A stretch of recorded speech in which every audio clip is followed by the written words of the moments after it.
Shalom,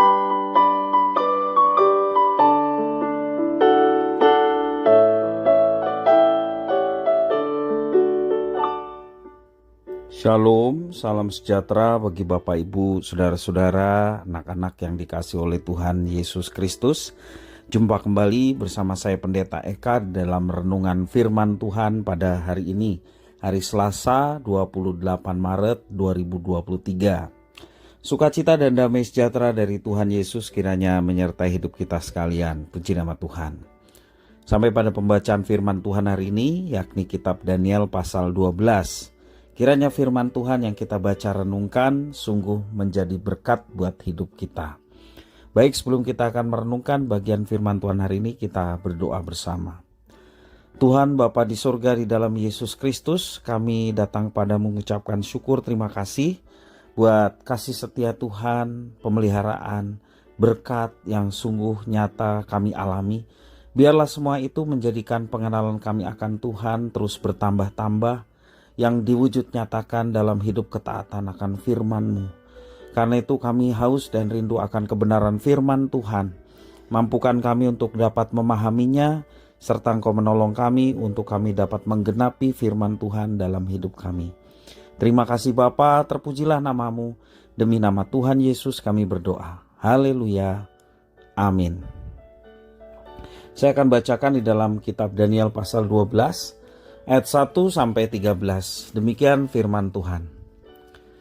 Pada waktu itu juga akan muncul Mikael, pemimpin besar itu, yang akan mendampingi anak-anak bangsamu, dan akan ada di suatu waktu kesesakan yang besar, seperti yang belum pernah terjadi sesak sejak ada bangsa-bangsa sampai pada waktu itu.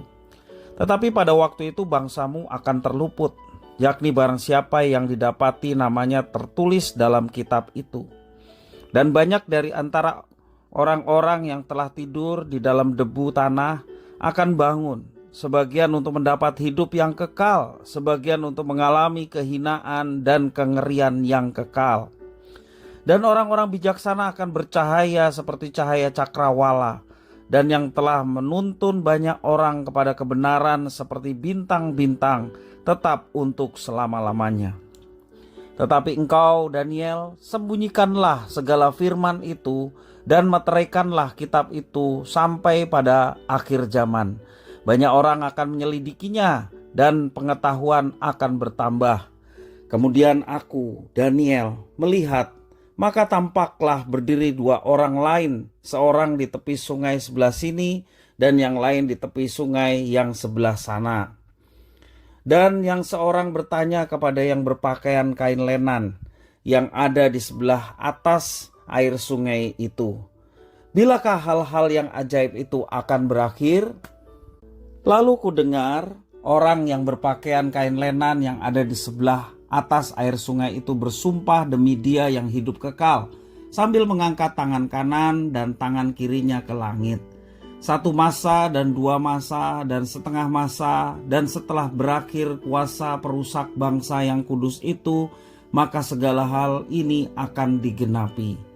Adapun aku memang kudengar hal itu, tetapi tidak memahaminya. Lalu ku tanya, Tuanku, apakah akhir segala hal ini?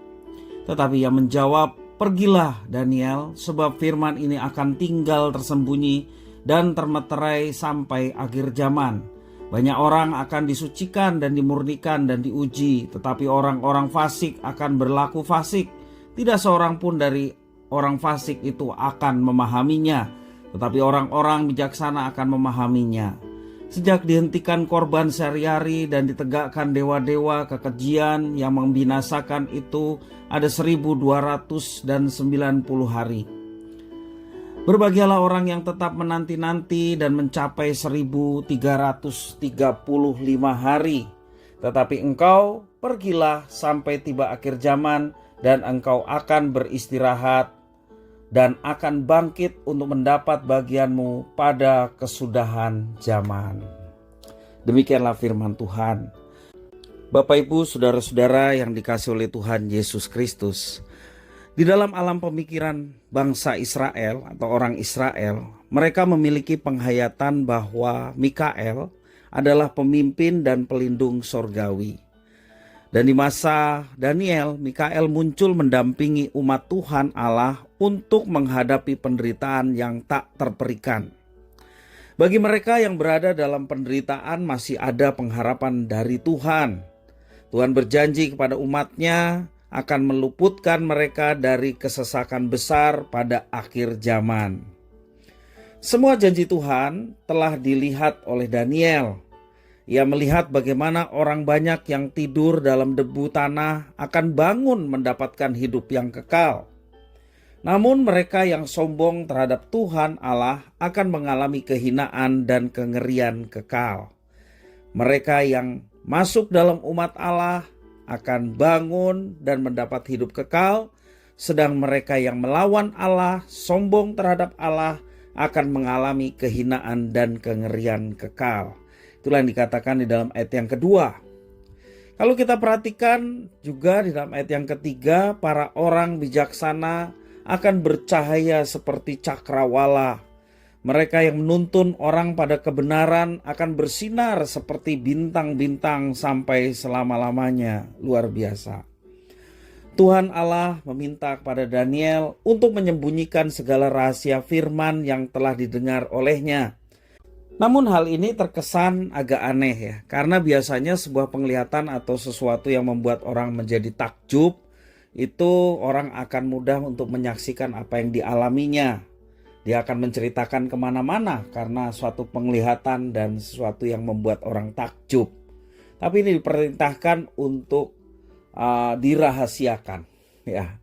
Tapi Tuhan meminta Daniel dikatakan untuk berdiam diri terhadap apa yang dia sudah lihat. Mungkin dengan diam ia belajar untuk rendah hati dengan pengalaman yang luar biasa dari imannya. Dengan diam, orang lain akan menyelidiki firman Tuhan agar mereka juga mengalami perjumpaan dengan Tuhan yang hidup. Dengan terus-menerus menyelidiki firman Tuhan, banyak orang yang pada akhirnya akan mengikut Tuhan yang hidup, ikut di dalam hidup dalam kesucian, demikian juga kemurnian, dan juga memiliki tahan uji menghadapi kehidupan. Itu yang dikatakan ayat yang ke-10. Dan pada akhir zaman mereka yang setia akan beristirahat dan akan bangkit untuk mendapatkan kehidupan yang kekal. Jadi Bapak Ibu Saudara-saudara, mengenai kehidupan kekal di dalam perjanjian lama, kitab Daniel pun menjelaskan demikian. Kita perhatikan Daniel mengajarkan juga bahwa penderitaan ada dalam kehidupan manusia, bahkan juga umat Tuhan. Kesengsaraan itu dapat memurnikan umat Tuhan dan menguatkan iman mereka, juga memisahkan antara orang-orang beriman, orang-orang kudus, dan orang-orang yang fasik. Orang fasik adalah mereka diberitahu kebenaran, bahkan mereka tahu kebenaran, tetapi mereka tidak mau melakukannya. Itulah orang-orang fasik. Dan melalui segala kesengsaraan yang dialami, ini memurnikan untuk menguatkan iman dan memisahkan antara yang kudus dan yang fasik. Kitab Daniel juga memberikan pengajaran bahwa tidak seorang pun yang telah dipilih oleh Tuhan akan terhilang dalam kekekalan. Karena itu marilah kita belajar untuk senantiasa setia kepada Tuhan dalam segala sesuatu. Dan belajar untuk mengimani apa yang dijanjikan oleh Tuhan, yakni janji penyertaan, janji berkat, bahkan hidup yang kekal, Tuhan sudah siapkan bagi umatnya. Mari kita tetap setia kepada janji Tuhan.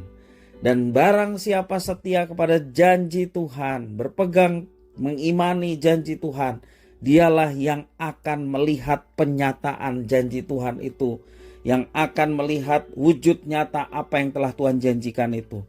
Bapak Ibu Saudara-saudara, ingatlah, Dia yang berjanji adalah Dia yang berkuasa. Dia yang berjanji, Alkitab juga membuktikan bahwa Dia setia pada janjinya. Dia pasti menggenapi janjinya. Karena itu jangan kita mudah goyah dengan tantangan di dalam menjalani kehidupan. Tetapi biarlah kita berpegang, tetap setia pada iman yang percayakan janji penyertaan dan juga berkat-berkat yang akan curahkannya bagi setiap orang yang setia. Bapak Ibu Saudara-saudara, kalau saat ini kita sedang mengalami mungkin sebuah penderitaan, kesengsaraan, mungkin karena sakit penyakit atau persoalan ekonomi atau persoalan keluarga, relasi dengan sesama, mari kita jangan mengandalkan diri kita sendiri, tetapi kita beriman bahwa ketika kita benar di hadapan Tuhan, ketika kita tetap mengandalkan Tuhan, berpegang pada janjinya, maka Tuhan yang akan menolong kita, bahkan ambil alih setiap ketidakmampuan kita untuk menghadapi persoalan yang sedemikian berat. Tuhan mampukan untuk kita dapat mengerjakannya. Karena apa? Karena ada Tuhan yang berkuasa, menyertai, melindungi, bahkan siap mendatangkan mujizat yang besar bagi setiap orang yang setia. Jangan kita berpaling pada yang lain, tetap setia pada Tuhan, peganglah janjinya, maka kita akan mengalami. Puji nama Tuhan. Kiranya firman Tuhan memberkati kita sekalian. Mari kita berdoa. Tuhan Bapa di surga, di dalam Yesus Kristus, kami sungguh bersyukur dan berterima kasih kalau hidup kekal Tuhan sudah berikan, persekutuan dengan Tuhan selama-lamanya, dari mulai kami percaya sampai kami nanti masuk ke dalam rumah di mana Tuhan sudah siapkan bagi kami. Kami bersyukur atas janji kehidupan yang Tuhan berikan, dan kami mau pegang teguh itu. Kalau berkat terbesar saja Tuhan sudah berikan, kami percaya yang lainnya Tuhan akan tambahkan kepada setiap anak-anaknya yang setia. Kami mau setia ya Tuhan, tolonglah supaya kami mampu menjalaninya. Demi nama Tuhan Yesus kami berdoa, mengucap syukur atas firman Tuhan. Haleluya, amin.